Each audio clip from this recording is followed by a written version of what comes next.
Hello everyone, I'm Andy Morris with Jerry Becker. Today we're going to dive in some of the recent enhancements that Sage Intacct rolled out for their financial management platform. So let's jump into our series called Smart Moves, What's New in Sage Intacct. In the session today, we're going to take a look at more of the enhancements that had been rolled out just recently with the 2025 Release 3 of Sage Intacct. The focus in this video, as you click and go into the release notes, is in the financials area, primarily accounts payable and accounts receivable.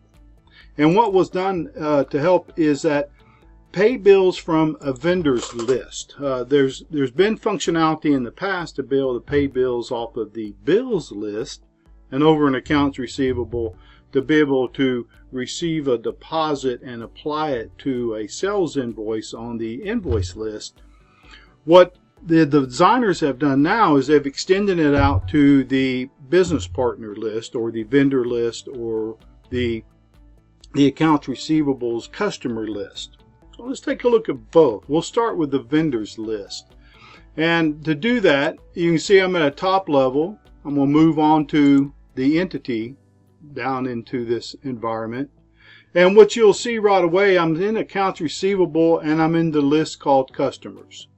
Now just to remind everybody, I'm looking at the enhanced list. Let's turn that off for a second and say you come in and you had decided that not to go over to the enhanced list. You still have this functionality. You can see the apply payment is right here on each line. So the apply payment would basically say that in this case, got a customer who's clearing out their total due or some portion of that. So here's where you're able to apply, and you can see it's bringing up all the open items for this customer to apply whatever that payment would be for. So it's at the customer level that apply payment would activate.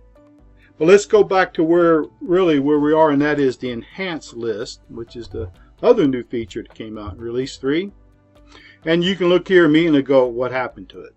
Right? I don't see and one of the things that is a part of this enhancement, first of all, is your capability of controlling, what columns you see. Here's a column that I'm not too keen on. It takes me to the ledger. It's great, but I won't use it very often. So I can just go right directly and configure columns. Go to the selected columns and decide that I just simply don't want that ledger column any longer. I unclick it, hit apply, and now suddenly even, it tightens into my list more. Another thing by doing that, I just want to point out, I've got the 3 dots here. This is what we're looking for, because when you click on that 3 dots, now you have a couple of actions here. You can see the view, and that's because I'm here in the entity level, so I'm not making any changes to my customer master, but you see apply payment. So what that does is that same thing that we saw earlier, it brings in all the open items for that customer, allows you to apply payment at the customer level and then pick and choose which one of those items will be paid. So that shows you the customer side. Let's just flip over and you'll see something quite similar. And again, I'm not going to bills, I'm going here to the business partner, the vendor. Once again, you're seeing that we are looking at this in the new enhanced list. I've even got the display hierarchy turned on if I had any vendors that would roll up into each other.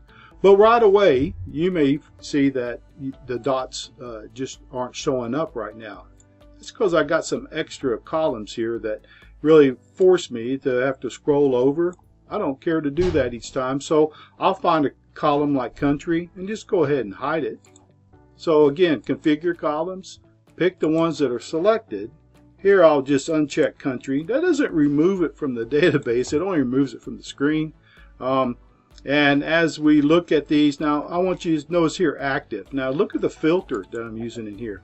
I'm saying all I want is the active ones anyway, so it's a little redundant to have it here too. So watch. I'll go back to configure columns, selected. In this case, what we're going to do is not only take out that ledger, but also there's no reason for status since the status is part of the filter. All right. So now we have a nice with total due. I always personally, I like to flip this around to where the greatest total due is at the top. In fact, I almost like that better be the way that the screen's presented. And if you do too, then it's another feature of this enhanced list. You just simply come up, click on the sort, and you'll notice the last time you manually clicked a column to sort will be the one it suggests. So now by applying that, next time I come into this list, it'll be sorted this way as a default. But what we're really showing in this session is right here, the more actions. Once again, what you see is the view capability, because again, we're looking at these in the entity level, and then here's pay. So what's different than the pay before, just like we were showing over in accounts receivable, now what it's bringing up is your payment worksheet, and you can see it's brought in every single item that is can be paid for this vendor, and you're able to select which ones you want to pay, of course, and then cut a payment to that vendor.